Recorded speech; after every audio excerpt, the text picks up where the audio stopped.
Well, for more, we're going to be joined from Sterling, Virginia, by Lieutenant Colonel Daniel Davis, a senior fellow and military expert at Defense Priorities and a retired U.S. Army officer. But first, let's go to our Mideast correspondent, Emily Rose. Emily, what do we know about this attack and the casualties involved? Well, Kalev, just a few hours ago, a U.S. official confirmed that 4 U.S. soldiers were killed and 3 wounded in the attack. As you mentioned, Inherent Resolve, which is the mission in Syria, released a statement saying that further details would be revealed and issued later as they were still gathering information. And the Islamic State claimed responsibility for the attack on their news agency. Amaq stated that it was a suicide bomber with a vest which targeted U.S. soldiers and took responsibility for the blast, said that it was their attack. Daniel, I know that you have supported the U.S. pullout from Syria. I just want to get your reaction to a comment made just a short time ago by Republican Senator Lindsey Graham, who has said that President Trump's stance on Syria has emboldened Islamic State fighters and has encouraged such attacks. What's your reaction to that?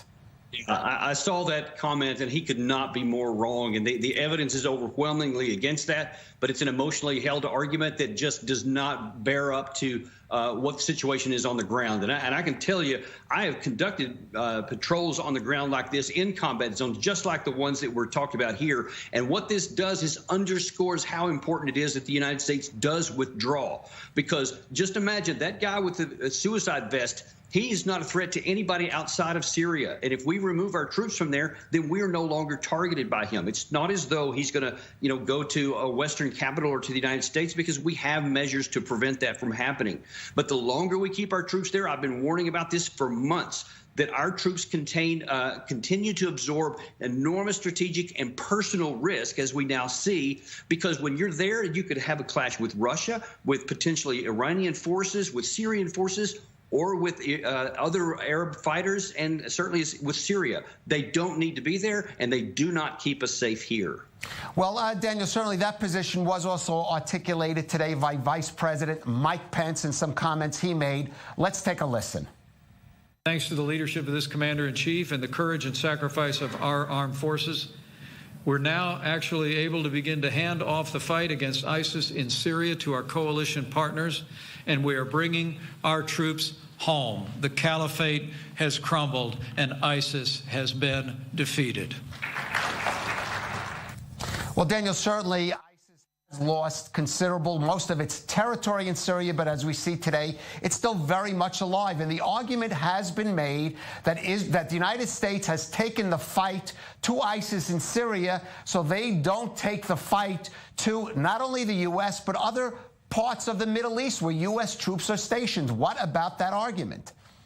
Right, then there is no substance to that at all. I emphatically push back against that every chance that I get, because those men and women who are fighting over there, they're in those countries, and for them to physically get to a Western country or the United States, it's just almost impossible for them to do, because we have so many levels of security involved with that, with our global intelligence, surveillance, and reconnaissance efforts, and our cooperation with friendly intelligence services. That's what's kept us primarily safe. And there's just no substance that you prevent an attack from happening by having troops on the ground. We haven't stopped any attacks because there's a handful of U.S. troops on the ground in Syria. All we do is provide a magnet for them and put them at risk for no gain.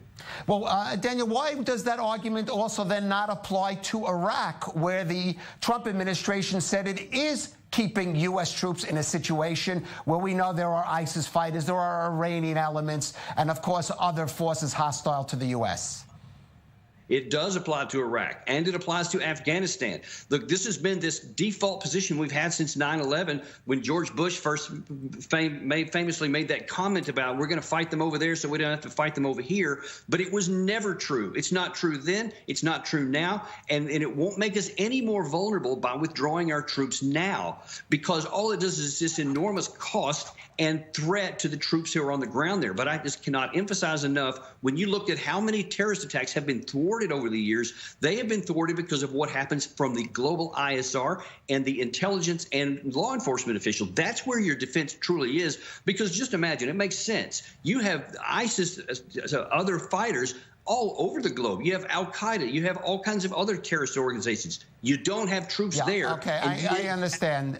Daniel, I understand your point. What about the point, even President Trump tweeted the other day about his concern for the Kurdish fighters in Syria that have worked with U.S. troops against these ISIS elements. Is the United States not abandoning those Kurds to perhaps an offensive by the Turkish army?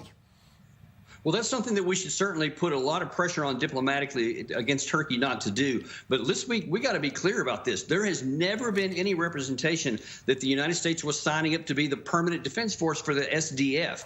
What we did was, when we had common cause with the SDF to get rid of ISIS out of Raqqa, is that we worked together with them, because certainly a case can be made that we helped SDF, who has to live there, far more than they helped us, because, as I mentioned, we have other ways to defend against ISIS no matter where they come from. So there should never have been any expectation, nor should there be, that we're going to stay there forever to protect them. Okay, well, I want to go back on this point to our Emily Rhodes, because even President Trump has suggested the creation of a so-called safety zone along the Syrian-Turkish border, and we have heard some reactions today from the Kurds that area is meant to protect.